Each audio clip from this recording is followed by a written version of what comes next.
sacrificed a lot for the creation of this country. Charter of economy ہم کریں, ملک آگے چلے. ہم نہ سلیکٹڈ ہیں نہ فارم 47 والے ہیں. We have shot down the enemy's most modern aircraft, including multiple Rafale jets. My favorite field marshal from Pakistan.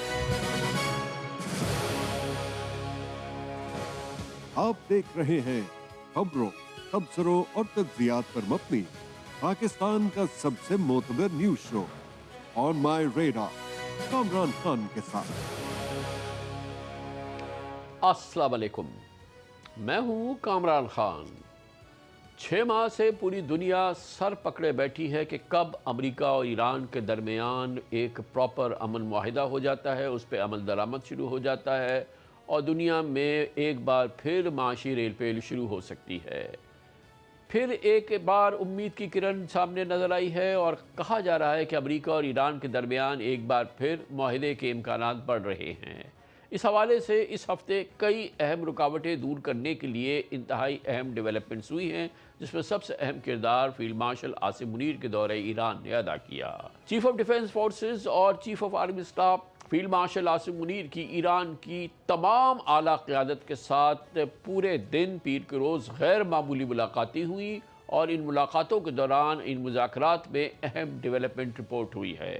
ان ملاقاتوں کے بعد اس دورے میں شامل وزیر داخلہ محسن نقوی نے اسے امن کے قیام کے راستے میں ایک انتہائی اہم ڈیولپمنٹ کہا تھا. مگر اس سے زیادہ امپورٹنٹ اور قابل ذکر تصدیق ایران کے صدر مسعود پزشکان کی جانب سے آئی. ان کے آفس نے اس دورے کو انتہائی نتیجہ خیز اور انتہائی اہم سفارتی کامیابی قرار دیا. اب العربیہ نے رپورٹ کیا ہے کہ اس دورے میں فیلڈ مارشل عاصم منیر کی ایرانی سپریم نیشنل سیکورٹی کاؤنسل اور رہبر اعلیٰ کے نمائندے محسن رضائی سے فیصلہ کن ملاقات ہوئی تھی. فیلڈ مارشل نے بقول العربیہ کے ایران پر زور دیا کہ وہ ہرموز کھولے اور ایران سے منسلک پراکسی گروپس کے حملے روکنے کے لیے اقدامات کریں. بدلے میں امریکہ نے ایران پر عائد معاشی پابندیاں اور نیول بلاکیٹ ختم کرنے کی پیشکش کی ہے. یاد رہے کہ ایران پہنچنے سے قبل فیلڈ مارشل عاصم منیر کی پریزیڈنٹ ٹرمپ سے ایک ٹیلی فونک کانورسیشن رپورٹ ہوئی تھی. اسی میٹنگ کے دوران گویا کہ جو میں نے ڈیولپمنٹ آپ سے عرض کی، فیلڈ مارشل عاصم منیر نے ایران سے جون میں امریکہ کے ساتھ طے پانے والے اسلام آباد MOU پر دوبارہ عمل شروع کرنے پر بھی زور دیا. اس دورے کے اگلے ہی روز عمان کے وزیر خارجہ نے تہران کا دورہ کیا، جس کے بعد یہ خبر آئی کہ ایران اور عمان اسٹریٹ آف ہارموز میں شپنگ کے لیے ایک نیا عارضی کوریڈور بنانے کے فریم ورک پر متفق ہو گئے ہیں. اگرچہ اس فریم ورک کی تفصیلات طے ہونا باقی ہیں، لیکن اس خبر کے آتے ہی گلوبل مارکیٹ میں آئل پرائسز میں مسلسل چوتھے دن کمی دیکھی گئی اور برینٹ کروڈ $87 جبکہ WTI $82 پر بیرل ہو چکا ہے. اس ڈیولپمنٹ کو مزید آگے بڑھاتے ہوئے آج قطر کے وزیر اعظم وزیر خارجہ شیخ محمد بن عبد الرحمن بن جاسم الثانی تہران پہنچے، جہاں وہ ایرانی قیادت کو کلیدی یقین دہانیاں کرا رہے ہیں. اور اسی تسلسل میں آج تہران میں ان کی ایران کے فارن منسٹر عباس اراغچی سمیت اعلیٰ حکام سے ملاقاتیں ہوئی ہیں. قطری فارن منسٹری کے مطابق اس ملاقات میں خطے کی تازہ ترین صورتحال، کشیدگی کم کرنے کی کوششیں، امریکہ اور ایران کے درمیان دوبارہ مذاکرات کے لیے مناسب ماحول پیدا کرنے پر بات چیت ہوئی ہے. قطر اور ایران نے ریجنل سیکیورٹی اور اسٹیبلٹی کے لیے ٹینشن کم کرنے اور مذاکرات کی راہ ہموار کرنے کی ضرورت پر بھی اتفاق کیا. ایرانین پریزیڈنٹ مسعود پزشکان نے بھی تہران میں اسلامی اتحاد کانفرنس سے خطاب کیا ہے اور انہوں نے کہا کہ مسلم ممالک کے درمیان اتحاد ہونا چاہیے. ایرانین پریزیڈنٹ مسعود پزشکان کا کہنا تھا کہ اختلافات کے باوجود کسی بھی مسلم ملک کی سرزمین کو دوسرے ملک کے خلاف استعمال نہیں ہونا چاہیے. اس وقت صورتحال یہ ہے کہ امریکہ اور اسرائیل کی ایران پر کی جانے والی کارروائیوں کے 6 ماہ بعد یہ کانفلکٹ پریزیڈنٹ ٹرمپ کے لیے مشکل اور غیر مقبول سٹیلمیٹ میں بدل چکا ہے. ان کی عوامی مقبولیت زمین بے اوس ہو چکی ہے. اگرچہ مڈل ایسٹ میں امریکی فوجی کارروائیاں تھم چکی ہیں اور امریکی سینٹرل کمانڈ نے تقریباً 1 ماہ سے کسی نئے حملے کی اطلاع نہیں دی، تاہم امریکہ اب فوجی کارروائیوں کے بجائے ایران پر اکنامک پریشر بڑھانے کی اسٹریٹجی پر توجہ دیتا دکھائی دے رہا ہے. حالات میں تبدیلی آہستہ آہستہ پازیٹیو سمت میں بڑھتی نظر آ رہی ہے، لیکن کب اس کا واقعی حتمی فیصلہ ہوگا اور اگر حتمی فیصلہ نہیں ہو رہا تو اس حوالے سے کیا رکاوٹیں ہیں، ایک بار پھر بات کریں گے. ہمارے ساتھ موجود ہے vice marshal retired Shahzad Chaudhry صاحب، سینئر نیوز اینالسٹ ہیں اور انفارمڈ ڈیفنس ایکسپرٹس بھی ہیں. بہت بہت شکریہ وائس مارشل صاحب، آپ نے ہمیں جوائن کیا ہے. بظاہر ایسا لگ رہا تھا کہ یہ لامتناہی جنگ ہے، یہ پتہ نہیں نہ جانے کب تک چلے گی، اور وہ ابھی بھی بہرحال کوئی اس سلسلے میں کوئی سالڈ اور بہت ہی کوئی کانکریٹ ڈیولپمنٹ نہیں ہوئی کہ یہ اب اس سلسلے میں کوئی بہت ہی میجر بریک تھرو ہونے والا ہے. لیکن پھر بھی اب پھر خبریں آنی شروع ہوئی ہے جس سے لگ یہ رہا ہے کہ perhaps in the next several days کچھ نہ کچھ میجر پازیٹیو کانکریٹ ڈیولپمنٹ ہو سکتی ہے. آپ کو کچھ اندازہ ہے اس حوالے سے؟ آپ کیا سمجھتے ہیں؟ کامران صاحب، جنگ تو کافی عرصہ ہوا رک چکی. جیسے آپ نے خود عرض کیا کہ سینٹ کام ایرانی افواج بھی خاموش ہیں، اسرائیلی قدرے کم از کم اس خطے کی حد تک اب کوئی ایکشن نہیں کر رہا. جب آپ اس قسم کی سچویشن کو دیکھتے ہیں تو اب دیکھتے ہیں تو پھر اس کے بعد کیا اس میں رکاوٹ کیا ہے جس چیز نے اس معاملے کو کسی جگہ پہ پہنچنے نہیں دیتی، کسی سلوشن پہ آنے نہیں دیتی. امریکہ کے اندر اسے ان ایزی اسٹیل میٹ کہا جا رہا ہے. اس کی وجوہات اس کے اپنے اندرونی معاملات بھی ہو سکتے ہیں، لیکن معاملات کو اگر آپ کھول کے دیکھیں تو آج بھی سینکشنز کا معاملہ وہی ہے، آج بھی ایران کی ایسٹس ریکور ہونے ہیں اور جو اس کو نہیں ہو پا رہے، آج بھی ہرمز کھلنی ہے اور نہیں کھل پا رہی یا کھولی نہیں جا رہی. تو یعنی یہ تین بڑے معاملے، اور چوتھا سب سے بڑھ کے جو معاملہ تھا وہ یہ تھا کہ انرچمنٹ کا، کہ ایران پھر سے دوبارہ سے انرچمنٹ کی طرف نہیں جائے گا. یہ معاملات اپنی جگہ پہ آج بھی قائم ہیں. پہلے دن سے جس سے میں کہہ رہا ہوں کہ ان سب کا آپس میں تعلق ہے، باہمی تعلق ہے. اب جو آج آپ نے دیکھا کہ قطری وزیر خارجہ اور پرائم منسٹر پہنچے تو موسٹ لائکلی اور سے پہلے ہمارے اپنے فیلڈ مارشل وہاں پہ گئے اور انہوں نے پھر سے اس کو ریجوونیٹ کیا اس تمام چیز کو کہ یہ کسی نہ کسی طرف اب لگیں، کیونکہ لوکل سیاست، لوکل ٹریڈ، لوکل پرابلمز بڑھتے جائیں گے اگر ایران اپنے معاملات کو کس طریقے سے سلجھائے گا نہیں، جس طریقے سے کہ وہ اپنے آپ کو بند گلی میں ڈال چکا ہے. ضد اور انا اس حد تک نہیں جانی چاہیے جہاں پر اپنا نقصان کرنا شروع کر دیں. آپ کو سینکشن سے ریلیف چاہیے تھا، بہت اہم تھا ایران کے لیے کہ مین سٹریم میں واپس آتا. ایران کو اپنے جو ایسٹس ہیں ان کی ریکوری چاہیے تھی. لیکن ہرمز پہ جب آپ نے اس کو بنا لیا اپنا ایک انا کا مسئلہ، تو اب کوئی نہ کوئی طریقہ نکالنا پڑے گا کہ ہرمز آہستہ آہستہ پھر سے چلنا شروع ہو جائے. تو میرا اپنا خیال یہ ہے کہ ہرمز اب چلنا شروع ہو جائے گا، کیونکہ فیلڈ مارشل صاحب گئے ہیں، کچھ ایسٹس ابھی قطر اور ریلیز کر دے گا.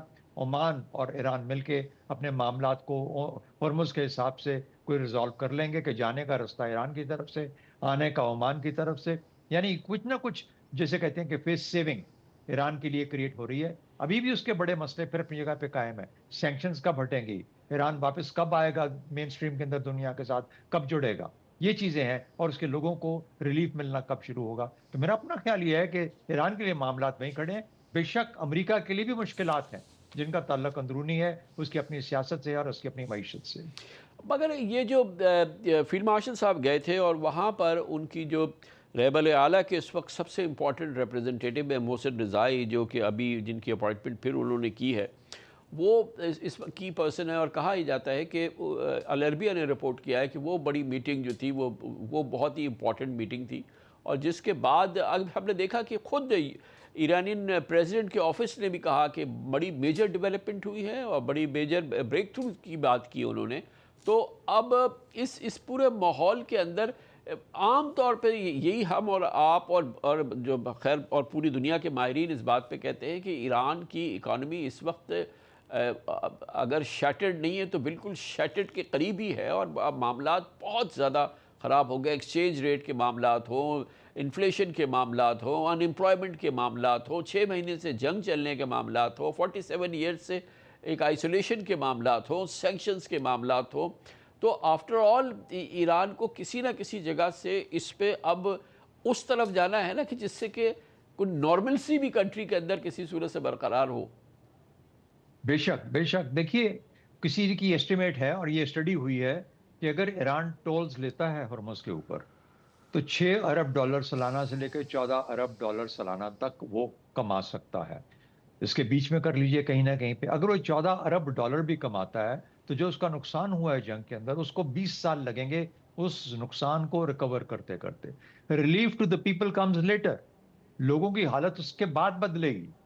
تو ہم بے شک اس کے اوپر تو بہت زیادہ ایران کو شاباش دے سکتے ہیں کہ اس نے بہت خوب لڑا، ایک سپر پاور کے خلاف کھڑا رہا، اس نے بہت اچھا لڑا. لیکن at the end of the day پھر صبح اگلی صبح کو جا کے پھر اس کو اپنی زندگی کو نارملائز کرنا ہے اور اپنی زندگی کو لے کے چلنا ہے.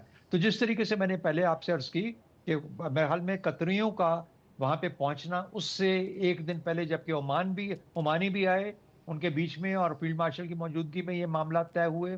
فیلڈ مارشل صاحب گئے، ان کو راضی کیا، ان کو سمجھایا کہ یہ آپ کے لیے بہتر ہے، اور پھر قطریوں کا آنا. اب دیکھیے یہاں پہ کہیں نہ کہیں پہ آ کے جو ایران کا اپنا جو سٹرکچر ہے ڈیسیجن میکنگ کا، اس کو بھی فعال نظر آنا چاہیے. یہ کبھی محسن رضائی صاحب بہت امپورٹنٹ ہو جاتے ہیں، کبھی پزشکیان صاحب امپورٹنٹ ہو جاتے ہیں، اور کبھی ان کے جو بڑے لیڈر ہیں وہ ان کی جب تک اپروول نہیں ہو پاتا. تو اس طریقے سے ایران کا چلنا مشکل ہو جائے گا. آہستہ آہستہ لوگ ایران کو بھول چکے ہیں، دنیا چل پڑی، آگے کو جا چکی ہے. ایران اب مسئلہ نہیں ہے، ایران صرف اپنے لیے مسئلہ بن کے رہ گیا ہے. ہاں چھوٹے ملک ہم جیسے ایشیا کے، جاپان، ساؤتھ کوریا، چائنا کے پاس آج بھی اسٹریٹجک سٹاکس بے شمار ہیں، وہ ایسا ایسا خریدنا شروع کرے گا. سردیوں میں آنے والی ہیں، لوگوں کو گیس کی، تیل کی جلانے کی ضرورت پیش آئے گی، شاید مشکلات اور بڑھیں. لوگوں کو یہ خیال آئے گا کہ شاید اوور اے لانگ رن ہماری جو اکانومیز ہیں ریسیشن کی طرف جا سکتی ہیں. یہ بعد کے آنے والے سال 2 سال کے مسئلے ہیں، لیکن آج ایران اپنے آپ کو کھوتا جا رہا ہے اگر ایران وقت پہ فیصلے نہیں کرتا. میری نظر کے اندر ایران اس جگہ اس کو پہچانتا ہے، لیکن وہ ایک چھوٹی سی جو ضد ہے کہ یہ جو ہرمز والی، میرا خیال ہے اس کے اوپر کوئی رستہ تلاش انہوں نے کر لیا ہے، اور بہتر ہے کہ کر لیا ہے، کیونکہ آہستہ آہستہ دنیا ہرمز کو بھی بھولے گی، ایران کو بھی بھولے گی، معاملات نارملائز ہوں گے، اور پھر ایران کوشش کرے کہ اس سے میکسیمائز کرے اپنے ایڈوانٹیجز کو، بجائے اس کے کہ ایک بھولے ہوئے ملک کی طرح پھر سے اپنے آپ کو امپورٹنس دینے کے لیے کوئی اس کو ویلیو کسی اور طریقے سے کریٹ کرنی پڑے جو کہ بہت اچھی یا بہت doesn't go along with the rest of the world. اور اب اماج صاحب غم چاہے پوری دنیا کی ہم بات کر رہے ہوں، میجر گلوبل پاورز کی بات کر رہے ہوں، مڈل ایسٹ کی بات کر رہے ہوں، خود ایران اور یو ایس کی بات کر رہے ہوں، تو اب سوائے اس کے کہ کسی نہ کسی صورت سے اس چیز کے مسئلے کا حل ڈھونڈا جائے، اور اب یا جس کا کہ حل موجود ہے اسلام آباد MOU کی شکل میں، وہ کسی صورت سے اس کی ریہیبلیٹیشن ہو جائے، وہ دوبارہ اس کو جس فارم میں تھا اس کو ہم اس کو اپلائی کرنا شروع کر دیں، تو پھر مسئلے کا تو حل نکل سکتا ہے جلد از جلد. بالکل بالکل نکل سکتا ہے. اس میں سینکشنز بھی تھیں، اس کے اندر ریکوری آف ایسٹس بھی تھا، اس کے اندر مین اسٹریم ہونا بھی تھا، اس کے اندر ہر چیز موجود تھی، اس کے خد و خال تمام طور پر موجود تھے اس اسلام آباد MOU کے اندر. اس کو صرف پایا تکمیل تک لے کے جانا تھا، اس کو عمل پذیر کرنا تھا.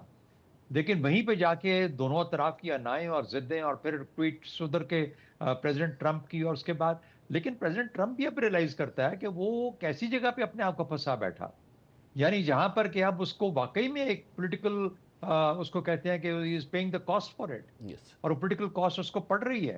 اب وہ خیر اس کا آخری ٹرم ہے، اس کے بعد ریپبلکن پارٹی جیتے نہ جیتے، ڈیموکریٹس نے آنا ہے جس نے آنا ہے، وہ شاید اس کو ریکٹیفائی بھی کریں گے. میرا اپنا خیال یہ ہے کہ یورپینز کے ساتھ مل کے، یا شاید ان کو لیڈ بھی لینی پڑ جائے، ایک JCPOA جب تک نہیں ہو پائے گا اس وقت تک بڑے ایشوز جو ہیں ان کو ریزالو کرنا، شاید سالو کرنا مشکل ہو جائے گا. لیکن درمیانی یہ جو ایک فنکشنل ریلیشن شپ ہے اس خطے کی، ہرمز کی اس خطے کے ساتھ. دیکھیے دوسری بات سنیے، 3 سے 4% صرف گیس جاتی ہے یورپ کو اس پورے گلف سے. کچھ ممالک ہیں کسی کی 25% ہے، کسی کی 20% ہے جو قطر سے گیس امپورٹ کرتا ہے، LNG کی بات کرو. باقی 70% گیس یورپ کی امریکہ سے جاتی ہے. ان کو پرواہ ہی نہیں ہے کہ ہرمز بند ہوتا ہے، کھلا ہے یا بند ہے یا کیا ہے. ہاں ایک دنیا کی مارکیٹ کی پرائس کے اندر فرق پڑتا ہے، لیکن یہ ریلائز ہونا چاہیے کہ آہستہ آہستہ لوگ ہمارے اندر، یعنی ایران کو ہونا چاہیے کہ لوگ ایران کے ساتھ، ایران سے اپنا انٹرسٹ لوز کر رہے ہیں. سندھ میں کرپشن کی برسوں سے بند فائلیں آج کر دوبارہ کھلی جا رہی ہیں، اور انکشافات کا نیا سلسلہ شروع ہوا ہے. قومی احتساب بیورو یعنی نیب کی تحقیقات میں کراچی کی ان سرکاری، یعنی سندھ حکومت کی سرکاری ہاؤسنگ سکیمز کی تکلیف دہ اور ناقابل فراموش اندھوناک داستانیں سامنے آ رہی ہیں، جس کے متاثرین میں کہ شہر کراچی کا ہر تیسرا چوتھا گھر شامل ہے. جی ہاں، یہ کہانی کراچی کے ان 2 لاکھ مظلوم خاندانوں کی ہے جو اپنی چھت کا خواب پورا کرنے کے لیے حکومت سندھ کی سرکاری رہائشی اسکیموں پر اعتبار کر بیٹھے اور 38 سال میں اپنی جمع پونجی کے 28 ارب روپے ان اسکیموں پر لٹا چکے ہیں۔ Hawks Bay scheme 42، new Malir housing scheme, new Taiser township اور شاہ لطیف ٹاؤن میں پلاٹ خریدنے والوں کو آج تک نہ پلاٹ مل سکے اور نہ ہی ان کے پیسے واپس مل سکے، کیونکہ ان اسکیمز میں شہریوں کو الاٹ شدہ ہزاروں پلاٹس پر حکومتی اداروں کی ملی بھگت سے لینڈ مافیا نے قبضہ کر لیا ہے۔ جو پلاٹ قبضوں سے بچ گئے وہ ویران ہیں، کیونکہ 38 سال بعد نہ وہاں پانی پہنچا، نہ بجلی پہنچی، نہ کوئی اور بنیادی سہولت کا نام و نشان بھی پہنچا۔ سب کچھ لٹ جانے کے بعد اداروں کو تو اب نیب پوری قوت سے حرکت میں ہے۔ انویسٹیگیٹرز نے ملیر اور لیاری ڈیولپمنٹ اتھارٹی میں اب اپنی انویسٹیگیشن کا آغاز کیا ہے۔ تحقیقات آگے بڑھ رہی ہے تو ایک نیا انکشاف سامنے آیا کہ لیاری ایکسپریس وے ری سیٹلمنٹ پروجیکٹ کے 9000 پلاٹس سندھ گورنمنٹ کے سسٹم نے ہتھیا لیے ہیں۔ ان پلاٹس کی سرکاری قیمت 16 بلین 16 ارب روپے بتائی جاتی ہے، جبکہ مارکیٹ ویلیو تو شاید 30 ارب روپے سے زیادہ ہے۔ یہ ان کراچی والوں کا حق تھا، یہ ان کی کمائی تھا جو لیاری ایکسپریس وے کی تعمیر کے دوران بے گھر ہوئے تھے۔ حکومت نے یہ زمین انہیں مختلف ہاؤسنگ اسکیمز میں متبادل کے طور پہ دی تھی۔ کراچی کے لاکھوں خاندانوں کو کیسے لوٹا گیا اور یہ لٹ جانے والے کراچی والوں کی کہانی آپ کو سناتے ہیں ہمارے نمائندے خصوصی اختیار کھوکر۔ زمینوں کی بندر بانٹ اور گھپلوں کے لیے مشہور سندھ کے سسٹم کو سمجھنا ہے تو 38 سال پیچھے جانا ہوگا۔ 1988 میں کے ڈی اے نے کراچی کے شہریوں کے لیے سمندر کنارے 11,450 ایکڑ پر مشتمل ہاکس بے اسکیم 42 کا اعلان کیا۔ اس اسکیم کی پہلی قراردادی 1990 میں ہوئی، پھر 1995 میں یہ منصوبہ لیاری ڈیولپمنٹ اتھارٹی کو منتقل ہو گیا، جس نے 2008 سے 2012 تک 3 بار قراردادی کی۔ 24 سال میں 57,000 سے زائد شہریوں نے 12 ارب روپے کی رقم دے کر یہ پلاٹ خریدے، لیکن آج 38 سال بعد بھی ہاکس بے اسکیم 42 ویران ہے، کیونکہ آدھے پلاٹوں پر قبضہ ہو گیا ہے اور آدھے پلاٹوں کے کھاتے ہی تبدیل ہو گئے ہیں۔ باقی پلاٹس کا نہ تو قبضہ شہریوں کے حوالے کیا گیا، نہ بنیادی ضروریات فراہم کی جا سکی۔ یہی حال نیو ملیر ہاؤسنگ پروجیکٹ کا ہوا۔ 1997 میں گلشن حدید کے قریب رعایتی پلاٹوں کے دوسرے حکومتی منصوبے میں 27,000 پلاٹ الاٹ کیے گئے۔ الاٹیز نے زمین کی قیمت اور ترقیاتی کاموں کے اخراجات کا 90% ملیر ڈیولپمنٹ اتھارٹی کو ادا کر دیا، لیکن 28 برس بعد بھی نیو ملیر ہاؤسنگ اسکیم ویرانے کے سوا کچھ نہیں۔ سستی اور بہترین رہائش کے وعدوں کے ساتھ حکومت سندھ نے 2005 میں تیسر ٹاؤن کے نام سے تیسری اور پاکستان کی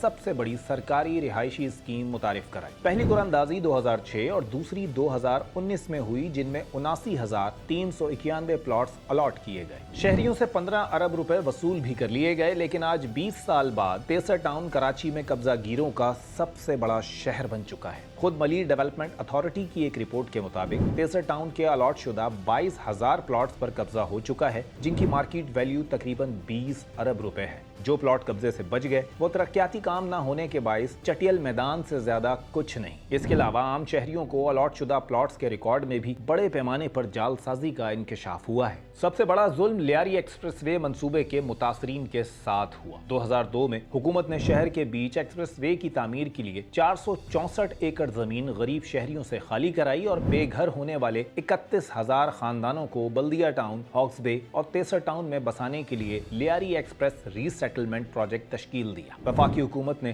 8 ارب روپے کی فنڈنگ بھی فراہم کی، لیکن آج بھی لیاری ایکسپریس وے کے آدھے سے زیادہ متاثرین دربدر ہیں، جن کے پلاٹ دھوکے سے کسی دوسرے کو الاٹ کر دیے گئے۔ یہی نہیں، پروجیکٹ انتظامیہ نے بہتی گنگا میں ہاتھ دھوتے ہوئے 31,000 متاثرین کے نام پر 40,000 پلاٹ الاٹ کیے اور 9,000 پلاٹ بلڈرز اور غیر مجاز افراد کو بیچ کر اربوں روپے کما لیے۔ سسٹم کا ایسا کارنامہ صرف سندھ میں ہی دیکھا جا سکتا ہے، جس کے تحت تقریباً 2 لاکھ خاندان 36 سال سے گھر کے نام پر کاغذ کا ٹکڑا لیے گھوم رہے ہیں۔ بلا شبہ یہ کام سندھ کے معروف کرپشن سسٹم ہی کر سکتا ہے۔ سسٹم جس کی دھوم پورے پاکستان میں مچی ہوئی ہے، یہی ہے وہ سسٹم جو غریبوں کو اپنی چھت کا خواب بیچ کر کاغذ کا ٹکڑا تھما سکتا ہے اور 36 سال تک انہیں کوئی پوچھنے والا نظر نہیں آتا۔ بہرحال اب یہ سسٹم ٹوٹنے کی کچھ امید ہے، پتہ نہیں ٹوٹے گا بھی یہ نہیں۔ نیب نے ملیر ڈیولپمنٹ اتھارٹی کی انتظامیہ سے پچھلے 20 سالوں کے دوران ادارے میں ہونے والی بھرتیوں، پلاٹ کے allotments, adjustments, exchange, lay out plan کی تمام تفصیلات طلب کر لی ہیں، اور ساتھ ہی 63 town, new Malir housing scheme اور شاہ لطیف ہاؤسنگ اسکیم میں ہونے والے ڈیولپمنٹ کے کاموں کا ریکارڈ بھی حاصل کر لیا ہے۔ اس کے علاوہ نیب کے افسران کی قیادت میں ٹیکنیکل ٹیمز نے زمین پر جا کے، گراؤنڈ پر جا کے ان ترقیاتی کاموں کا معائنہ بھی شروع کیا ہے کہ کتنا ترقیاتی کام اصل میں میدان میں یا گراؤنڈ پہ موجود ہے۔ اب دیکھنا صرف یہ ہے کہ نیب کراچی والوں کے آنسو پہنچ سکے گا یا نہیں، یا ان بڑے مگر مچوں پہ کوئی ہاتھ ڈال سکے گا بھی یا نہیں، یا وہی ہوگا جو ہمیشہ سے ہوتا آیا ہے۔ اس موضوع پہ بات کرنے کے لیے ایک بار پھر ہمارے ساتھ موجود ہے اختیار کھوکر، بہت بہت شکریہ۔ کھوکر صاحب یہ بتائیے گا، یہ کافی پرانی کہانی ہے، اوورآل ہم شاید 18-20 سال کی بات کر رہے ہیں۔ موجودہ حکومت کی کہاں کہاں ذمہ داری ہے، کیونکہ ہے تو سندھ حکومت کا کام، سندھ حکومت کی سرکاری اسکیمیں ہیں، یا کراچی والوں نے جو اپنی سرمایہ کاری، اپنی جو کچھ کی، اس میں اپنی پوری زندگی کی جمع پونجی لگائی، وہ اس لیے لگائی کہ یہ تو گورنمنٹ کی اسکیم ہے، سندھ گورنمنٹ کی اسکیمز ہیں، تو یہ اس جو موجودہ نظام ہے سندھ گورنمنٹ کا، وہ کتنا رسپانسبل ہے اس کا؟ جی خان صاحب، اس پہ دیکھیں، جو بات تو ہم کر رہے ہیں کوئی 30-36 سالوں کی، کے ڈی اے کے زمانے سے ہوا، پھر 1995 میں ایل ڈی اے اور M D A Pakistan Peoples Party کے جو سابقہ دور تھا اس میں قائم ہوئے، اور پھر کے ڈی اے کی یہ اسکیمز جو ہیں یہ ان کو منتقل ہوئیں۔ اور اس میں ایک بات جو خاص طور پہ 63 ٹاؤن کی ہم بات کریں، اور نیو ملیر ہاؤسنگ اسکیم کی، اور حق پہ اسکیم کا سمجھے کہ 60% کی الاٹمنٹ وہ پاکستان پیپل پارٹی کے جو پچھلے 18 سال ہیں، 20 سال جو ہیں، وہ اس میں ہوئی ہے۔ تو اس طرح یہ جو جتنا بھی معاملہ ہے، اس کا زیادہ تر ذمہ داری جو ہے وہ اس موجودہ حکومت، موجودہ سسٹم پر ویسے تو جو انویسٹر ہے جس نے کہ پلاٹ خریدا، اس نے تو سندھ حکومت کی رہائشی اسکیم میں پلاٹ خریدا نا، اس کو تو ہم یہ نہیں کہہ سکتے کہ کس حکومت کے اور کس کے کہنے پر کیا۔ اور ان لوگوں کی داد رسی کا اس وقت کیا انتظام ہے؟ یہ آپ نے بتایا کہ یہ تمام اسکیمز ہیں، یہ پچھلے 16 سال میں 70% تو اس حکومت نے دیے ہیں، یہ تمام چیزیں جو ہیں، اب یہ جو بیچارے لوگ رو رہے ہیں جن کے تقریباً 20-25 ارب، اس وقت کے 20-25 ارب کا مطلب آج کے 100-150 ارب روپے ہو گئے نا، تو وہ کیا ہو رہا ہے؟ ان بیچاروں کا حال احوال کیا، ان خاندانوں کا؟ وہ تو ابھی رلے ہوئے ہیں، سارے جو لوگ ہیں یہ تقریباً 2 لاکھ لوگ ہیں، خاندان ہیں، لوگ تو یہ تقریباً 20-25 لاکھ ہو جائیں گے، 2 لاکھ تو خاندان ہیں۔ اب اس کا حال دیکھیں کہ ہم اگر ایک ایک اسکیم کا الگ الگ بات کریں، اگر ہم حق پہ اسکیم جو سب سے پرانی ہے اس کی بات کریں، تو حق پہ اسکیم کو حکومت نے دی تقریباً 11,500 ایکڑ زمین، اس میں سے 5,000 ایکڑ زمین پر حکومت نے دوسرے کھاتے بٹھا دیے، پرائیویٹ لوگوں کے کھاتے بٹھا دیے۔ یعنی اسکیم کا جو فرنٹ تھا ماڑی پور روڈ والا، وہ پورا فرنٹ جو ہے، وہ جتنے سیکٹر تھے وہ بڑے بڑے صنعت کاروں کو، بڑے گوداموں کے لیے، کنٹینر کے گوداموں کے لیے، اس کے لیے الاٹ کر دیے۔ اور اس کے بعد پھر دوسرے لوگ آئے دوسرے سیکٹرز میں جو بیلیٹڈ سیکٹر ہیں، اس میں بھی لوگوں کے پرائیویٹ کھاتے بٹھا دیے۔ اس طرح 5,000 ایکڑ زمین تو حکومت نے خود چھین لی اسکیم سے، اور ان میں سے ہزاروں پلاٹ ایسے، یعنی کہ جو اوریجنلی الاٹڈ تھی اور حکومت نے ہی الاٹ کی تھی، خود ہی چھین لی، کیونکہ لوگوں نے آیا جی، انہوں نے کہا کہ یہ تو ہماری موروثی زمین ہے، اور اس میں آپ لوگوں نے بیلٹ کر دیا، اور ریونیو ڈپارٹمنٹ نے لکھ دیا، اور ایم ڈی اے نے جو ہے نا، اور ایل ڈی اے نے جو ان کو دے دیا، اور وہ جو لوگ ہیں جنہوں نے پیسے بھرے، جنہوں نے امید تھی، وہ سارے آج تک رلتے رہے۔ اب مثال کریں کہ سیکٹر 1 ہے، سیکٹر 1 ہے، اس کا آدھا حصہ پتہ چلا ہے کہ جو موجودہ ایم این اے صاحب ہیں اس کی 4 دیوار لگی ہوئی ہے۔ سیکٹر 16 ہے، اس میں 50 ایکڑ پہ کیئر ٹیکر گورنمنٹ کے جو منسٹر صاحب تھے، وہ اس نے اپنا کھاتا بٹھا دیا، اور D G M D A نے کھڑے ہو کر وہاں دیواری لگا دی۔ 2,000 پلاٹ تھے اس میں 50 ایکڑ میں۔ یہ اسی طرح تقریباً 7,000 پلاٹ جو تھے حق پہ کے، وہ انہوں نے خود کینسل کیے، کہا کہ جی آپ نے 25% پیمنٹ کیے، لیکن بعد میں پتہ چلا تو بہت سارے لوگ بیچارے فائلیں لے کر آ گئے، جی ہم نے تو 50%، 60%، 80%، 100% پیمنٹ کی ہے، وہ ابھی تک رول رہے، وہ پلاٹ انہیں دوسروں کو دے دیے۔ پھر ایک انکوائری، اس میں پتہ چلا کہ جی کے ڈی اے کی جو الاٹمنٹ تھی، ان کی ہزاروں جعلی فائلیں بنا کے ریکارڈ روم میں رکھ دی گئی ہیں۔ اس کا کوئی کارروائی نہیں ہوئی. یہاں تک کہ جو وہاں پہ ڈی جی کے ایک ڈی جی بن کے آئے, LDA کے بڑے افسران بن کے آئے, انہوں نے بھی پلاٹ حاصل کیے. اب جو سیکٹری ہے, ہوم سیکٹری ہے سندھ کا اس وقت, اور وہ ڈی جی تھا, اس کو پلاٹ ملا, بعد میں پتہ چلا کہ وہ جعلی پلاٹ تھا. وہ جب اس نے ابھی ویریفائی کرایا تو اس کو بتایا گیا کہ بھئی آپ کا پلاٹ جعلی تھا. پھر ایک دوسرے سیکٹری صاحب ہے, وہ چیف سیکٹری کے اسٹاف آفیسر تھے, ابھی وہ سیکٹری بنے ہوئے, زبیر چنا صاحب, اس کو بھی ایک پلاٹ دیا, بعد میں پتہ چلا کہ وہ جعلی تھا. اسی طرح ایک پورا, یہ تو حق سے اسکیم 42 کی بات ہے, تیسر ٹاؤن بہت بڑی اسکیم ہے. تیسر ٹاؤن کے ساتھ تو یہ ہوا ہے خان صاحب, ادھر قبضوں کا ایک پورا شہر آباد ہو گیا ہے. وہ سارے قابض لوگ ہیں, انکروچرز ہیں, کے بیلیٹڈ پلاٹ ہے, بیلیٹڈ پلاٹ پہ ایک پورا شہر آباد کیا. جب ہم نے ڈرون اڑایا تو پورا شہر نظر آ رہا ہے, پتہ چلا کہ یہ سارا قبضہ ہے اور ان کی ملی بھگت ہے. اس میں سے ایک پلاٹ 52 ایکڑ کا خود MDA انتظامیہ نے 2019 میں ابھی ایک صنعت کار کے حوالے کر دیا, ادھر کھاتا بٹھا دیا. وہ کوئی ارباب رحیم کے دور میں 2003 میں صنعت کے لیے, اب صنعتی پرپز کا پلاٹ منگو پیر میں الاٹ ہوا, تم تیسر ٹاؤن میں اس کا کھاتا بٹھا رہے ہو, اور اس کی approval D G governing body کو دینی ہے, اس سے لینے کے بجائے ڈی جی سے لی, اور سابق ڈی جی نے لکھ دیا کہ بھائی یہ زمین 355 لوگوں کو الاٹ شدہ ہے, الاٹ شدہ پلاٹ ہے, اور ان لوگوں سے 1.39 کروڑ روپے MDA وصول کر چکا ہے. نہ ان لوگوں کو پلاٹ دیا, نہ ان کو پیسے دیے. یہ ہو گیا. اور یہ جو لیاری ری سیٹلمنٹ کا مسئلہ ہے, ری سیٹلمنٹ تو ایک بہت یہ بھی عجیب کہانی ہے. دیکھیں اس میں یہ لوگ پہلے کہا کہ جی 24,000 متاثرین ہیں, بعد میں پتہ چلا کہ جی 30,000 متاثرین ہیں. ان کے پیسے جو ہے ری سیٹل کرنے کے لیے, اس کے ڈیولپمنٹ کے لیے فیڈرل گورنمنٹ نے دیے. یہ ایک جوائنٹ وینچر تھا سندھ گورنمنٹ کا, اور زمین سندھ گورنمنٹ نے دی. اور پھر جب لسٹیں بنی پلاٹوں کی الاٹمنٹ کی, اس میں پھر انہوں نے مختار کاروں نے, تپے داروں نے, انہوں نے بیٹھ کر جعلی شناختی کارڈ لے کر وہ سارے بھر دیے. پھر ان کے جو ایمینٹی پلاٹ تھے, یہ سرکاری ہے, یہ سرکاری اسکیمز ہیں, یہ سرکاری سندھ گورنمنٹ کی اسکیمز ہیں, سندھ گورنمنٹ کے سارے کام ہیں, اس میں شاہ لطیف ٹاؤن دوسرے بھی ہیں. اچھا اب کیا نیب کیا کر رہی ہے, جو کہ وہ کہاں تھی نیب, بہرحال اب آ گئی ہے, تو وہ کیا کر رہی ہے؟ ایک تو یہ لیاری ڈیولپمنٹ, لیاری ری سیٹلمنٹ میں جو کیا ہے کہ انہوں نے یہ تقریباً 9,000 پلاٹ پکڑے ہیں. بلکہ سندھ گورنمنٹ کے لیاری ڈیولپمنٹ ری سیٹلمنٹ پروجیکٹ جو LDA کے تحت ہی چلتا ہے, انہوں نے خود لکھ کے دیا ہے کہ جی 9,000 پلاٹ تو ایسے ہیں جو چائنا کٹنگ کر کے رفائی پلاٹوں کی, سڑکوں کی, پارکوں کے, وہ انہوں نے الاٹ کر دیے. 9,000 پلاٹ ایسے ہیں, اور باقی جو لوگ بچے ہیں ان میں سے بھی آدھے کے ڈبل الاٹمنٹ ہے. ایک تو یہ. دوسرا لیب کی ٹیم آئی, وہ اب پورا MDA کے جو مختلف اسکیمز ہیں اس کے بعد کے وہ دیکھتے ہیں کہ بھائی وہ سڑک جو ریکارڈ پہ ہے وہ ہے کہ نہیں ہے. وہ اندر جا کے دیکھتے ہیں کہ وہ پائپ لائن ریکارڈ میں ہے, لیکن اندر پائپ لائن ہی نہیں ہے.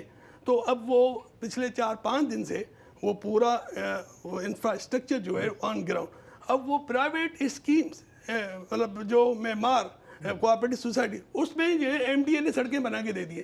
تو انہوں نے کہا بھائی یہ پرائیویٹ کوآپریٹو اسکیم ہے, MDA کا کیا کام ہے, تم نے ادھر 25 کروڑ کی سڑکیں بنا کے ان کو دے دیے, اور جو اپنی اسکیمز ہیں, جو لوگوں سے پیسے لیے, جو تمہارے اپنے الاٹیز ہیں, ان کے لیے آپ نے کوئی کام نہیں کیا.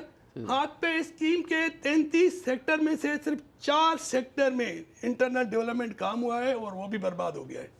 اتنے 36 سال میں صرف 4 سیکٹر میں کام ہوا ہے انٹرنل ڈیولپمنٹ کا, لوگوں کے پیسے سب ہڑپ ہو گیا. ایران کے خلاف امریکہ نے ایک بھرپور اور مکمل معاشی جنگ کا اعلان کیا ہے. ویسے بھی ایران کے خلاف امریکہ کی معاشی جنگوں کی ایک تاریخ رہی ہے, اور اس کی وجہ نصف صدی کی وہ دشمنی ہے جو امریکہ اور ایران کے درمیان جاری ہے.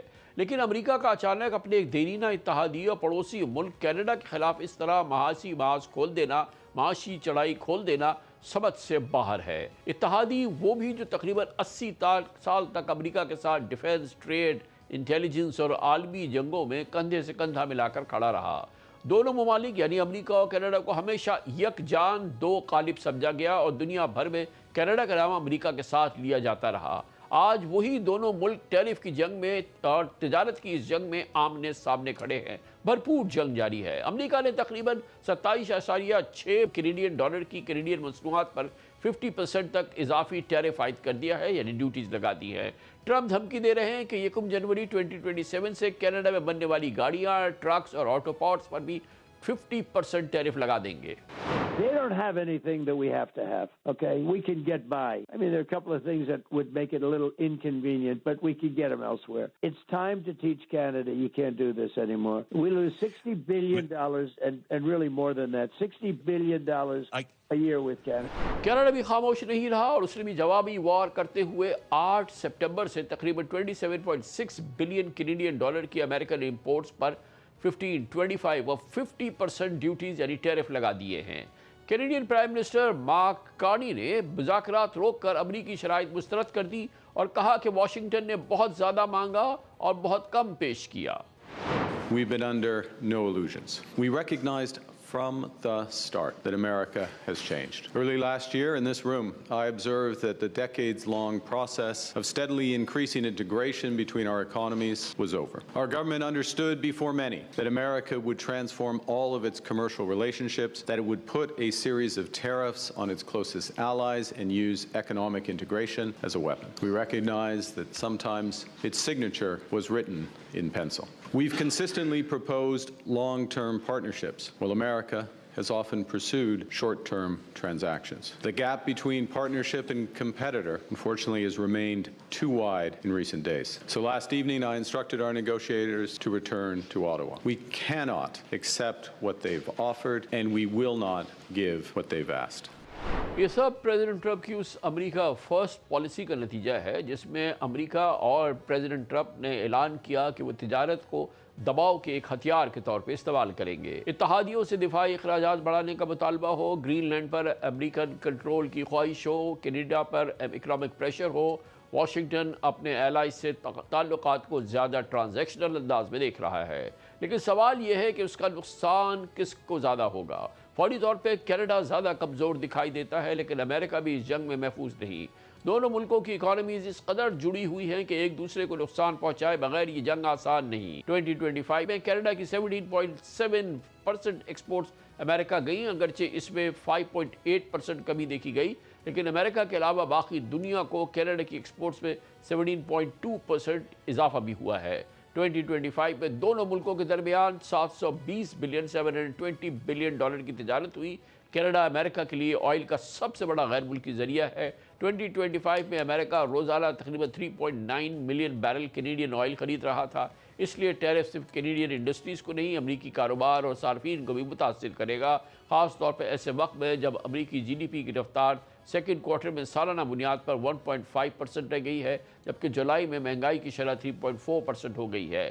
کینیڈا میں بھی مہنگائی 3% ہے. اصل خطرہ 20 بلین ڈالر کے ٹیرف نہیں بلکہ اعتماد کا ٹوٹ جانا ہے. امریکہ اور کینیڈا کے درمیان نیٹو، نوراڈ، کھلی سرحد اور اربوں ڈالر کی تجارت آج بھی قائم ہے، اس لیے اتحاد کے خاتمے کی بات قبل از وقت ہوگی. تقریباً 80 ایئرز سے قائم سیاسی اعتماد میں بہت بڑی دراڑ پڑ چکی ہے. اس موضوع پر مزید بات کریں گے. واشنگٹن جائیں گے جہاں پر ہمارے ساتھ موجود ہے ممتاز سینئر صحافی اینالسٹ جناب فیض رحمان. بہت بہت شکریہ فیض رحمان صاحب.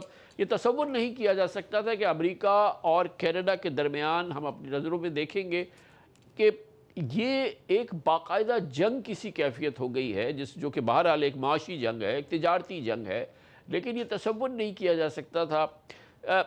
کیا اس کی کوئی خصوصی وجہ ہے کینیڈا کے لحاظ سے؟ ہمیں معلوم ہے کہ جب سے پریزیڈنٹ ٹرمپ کی دوسری ٹرم ہے وہ پوری دنیا میں اپنے اتحادیوں کے خلاف حساب کتاب کر رہے ہیں اور اس حوالے سے ان کو ٹیرف کا نشانہ بنا رہے ہیں، لیکن کیا اسی پالیسی کا نتیجہ ہے کینیڈا یا اس میں کوئی اضافی معاملہ بھی ہے؟ جی بہت بہت شکریہ کامران صاحب. دیکھیے ابھی جیسے کہ آپ نے اپنے انٹرو میں بھی فرمایا کہ امریکہ فرسٹ سے بات شروع ہوئی اور اس کے بعد اب یہاں تک پہنچ چکی ہے کہ آپ کے اپنے جو قریب ترین الائز اور اتحادی تھے ہر لحاظ سے، صرف فوجی نہیں بلکہ جو معاشی اور معاشرتی اور اس کے علاوہ جو ثقافتی رابطے ہیں، پھر زبان اور ہر چیز، اس کے باوجود آپ نے دیکھا کہ کینیڈا کے ساتھ کیا حال ہو رہا ہے. اچھا دیکھیے اس میں دو باتیں اہم ہیں. ایک تو یہ کہ اس وقت ٹرمپ یہ چاہتے ہیں کہ جو ڈیفیسٹ ہے وہ یہ کہہ رہے ہیں کہ $60 بلین ڈیفیسٹ ہے، حالانکہ اس سے تھوڑا سا کم ہے. امریکہ کا $333 بلین کی ایکسپورٹس ہیں اور کینیڈا کی 382 ٹو بی ایگزیکٹ ان کی ایکسپورٹس ہیں امریکہ کی طرف. تو اب اور دوسری بات ایک اور اہم یہ ہے کہ اس وقت جو انہوں نے دونوں طرف سے جو ٹیرفس لگے ہیں وہ تقریباً 5 to 6% ہے.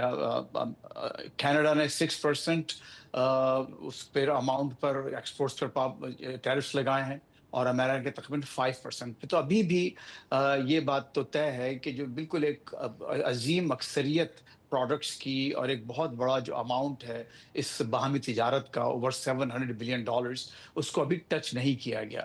دیکھیے امریکہ میں انہوں نے بات یہاں سے شروع کی تھی کہ ہمارے مینوفیکچرنگ جابس باہر جا رہے ہیں اور اس کی وجہ سے یہاں پر اللیگل امیگریشن بہت بڑھ رہا ہے. لوگ غیر قانونی طریقے پر یہاں پہنچ رہے ہیں اور یہاں پر جذب ہو جا رہے ہیں کیونکہ یہاں ان کی ضرورت ہے اور وہ ہم آئے دن یہاں پر دیکھتے ہیں. اب اگر مینوفیکچرنگ جابس میں یہاں پر کینیڈا کے ساتھ یہ ہوا تھا کہ جیسے فورڈ ہے اور بہت سی جو ان کے آٹو میکرز ہیں انہوں نے اپنی پلانٹس کینیڈا میں لگا دیے تھے, وہاں ان کو تھوڑا معاملہ سستا پڑتا تھا اور ان کے اس طرح سے یہاں کے جو امریکن جابس جو ہیں وہاں منتقل ہو گئے تھے. پھر آپ نے دنیا میں دوسرے ممالک میں بھی وہ دیکھا. اچھا دیکھیے ایک اور بہت اہم پہلو ہے, آپ نے آئل کا ذکر کیا. ہم یہ جانتے ہیں کہ اگر آئل کی پرائسز کچھ ایک مخصوص حد سے نیچے ہوں تو امریکن جو بزنسز ہیں, جو آئل کمپنیز ہیں, ان کے لیے امریکہ کا آئل نکالنا وارے میں نہیں آتا جسے کہتے ہیں کہ وہ ان کے لیے پروفیٹیبل نہیں ہوگا.